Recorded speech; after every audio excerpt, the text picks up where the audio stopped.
Manchester United 2, Brentford 1. So, where do we get started with this game? Game of two halves. This is exactly the saying of game of two halves. The first half was horrible, but the second half was electric. And guess what, guys? This showed me one thing, that the players are not as bad as they usually show themselves to be. The system makes every single person, yes, even the people I hate on, even makes them seem worse than they really are. Because in that second half, the second half I saw, people were flying, they were electric. That's what we want from the team. And why do you think there was such a big disparity in the first half performance and the second half performance? It simply has to do with the manager, guys. That is all. So when the manager has an influence over tactics, which is not the first game we've seen, this is not the second game we've seen, this is probably more like the 10th, 50th game that we have seen this exact same thing. When the manager has control over the tactics, we more likely than not fail. But when the players are given the reins to do whatever they like, or the second thing, the players don't listen to what the manager says, then you start seeing fluidity creep in. That's when you see players becoming more confident. That's when you see players taking on their man, trying to go more direct instead of doing whatever it is Ten Hag thinks he's trying to do. And you see a more coherent side than what Ten Hag sets us out to be. And this shows you that yes, these players have a certain level of quality, but they aren't always able to show that. This means there's another level to go. And if there's another level to go, we have to unlock it. And how do we unlock it? By getting a new manager in. Do not tell me that the second half was a Ten Hag masterclass. It was a squad masterclass. This was a masterclass by all the players that were playing on the pitch. Not because of the coaching staff, not because of the manager either. It was all down to the players that played. And I have to mention, in my opinion, Rashford was our man of the match by a mile. Some of the balls that he was delivering were exquisite. It's something I've not seen a lot of from Rashford. And this is me talking about maybe the last 5-6 years. And the funny thing is, this is not the first time I'm seeing it either. I've been seeing this across this whole season from Rashford. And this is what I've been asking for. This is what I've been asking for the season before this, the season even before that in 22-23. I know he was scoring, but he was not having a big play on creating chances. But now Rashford is actually having an impact on creating chances as well. Yes, he can still take the piss. I understand that. And he does take the piss a lot. But today you have to give it to him. That ball for Garnacho's goal, that got me thinking, wow, that could be the new Rashford. There could be Rashford changing his game to adapt to a new style. Finally, after 7 or 8 years, he's finally understood his flaws, maybe worked on it, and maybe he's trying to change. I see that now. So Rashford had an amazing game. And he kept giving in 2 or 3 or 4 balls, and they were all wonderful balls as well. And it was a pity, for the first time I can say, that Rashford didn't get a goal, and he probably did deserve it. Because for me, he was our best player by a mile. There was nobody near him. Then Casemiro was good as well.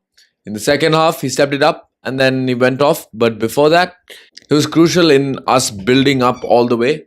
And in our intensity, it's the exact same thing.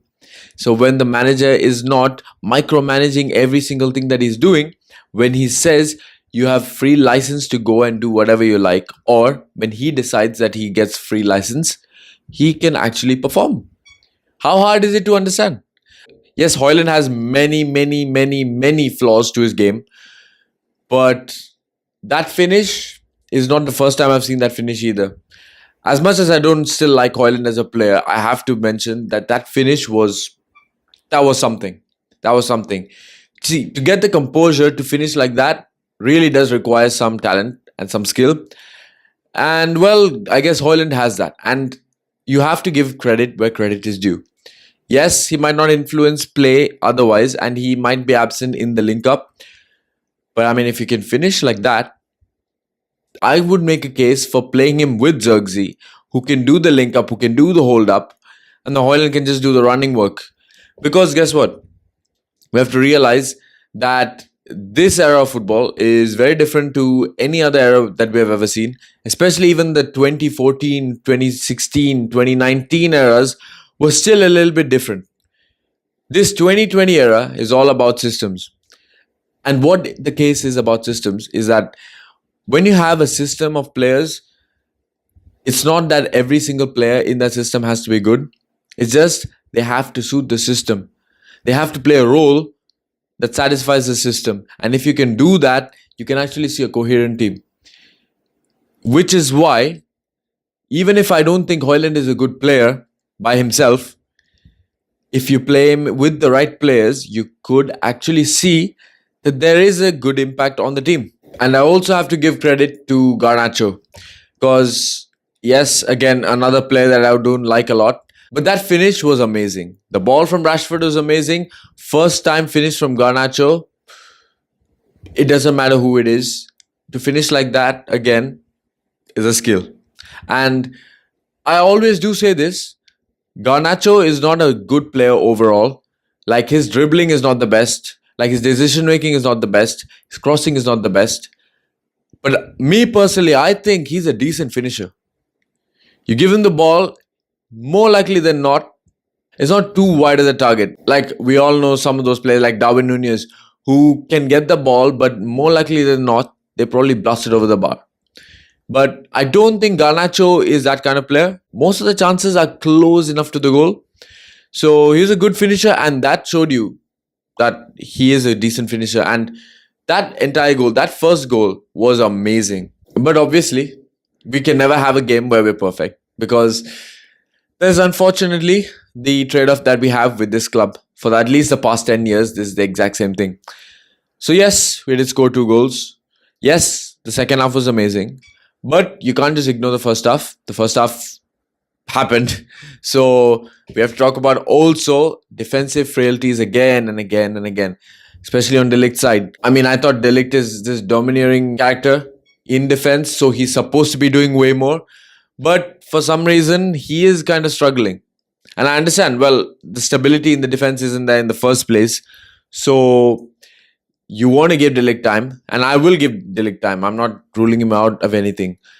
But the thing is, you still have to hold people accountable. How was Pinnock getting ahead of everybody in the box again for the corner? It's like they don't want it. They sometimes seem like, whatever, who cares? Like they're throwing the game away on purpose. It does seem that way sometimes. And how can you just leave the goal hanging? How can you leave the box empty, letting a defender leap over you, and you don't even challenge him for the ball? That is slightly concerning. But there are also positives to take away. But always remains, when you have a result like this, till the manager is gone, the biggest negative of a win like this is that the manager stays on. That he has not left the club. That the mold keeps latching on to the tree. Until we get rid of this mold, we can't really progress.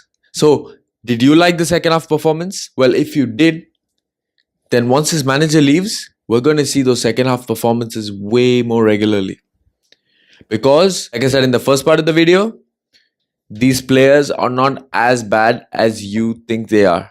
Or these players are not as bad as they look regularly. The second half is a clearer description of how good the players are than all the other games that we played this season. So, next up, Fenerbahce, Jose. Jose, that's going to be a test. And let's see if we can get through that. But if we are packed in Turkey, which is probably likely with all the atmosphere that they have and with the midfield that they have with Fred and Amrabat and it's obviously Jose, this could be messy. And if it is messy, could be the last game of the manager.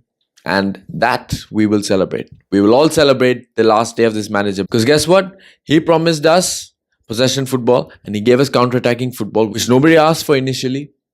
I'll never forget that, guys. So that's Man United 2, Brentford 1. That is game week 8, and see you all in the next one.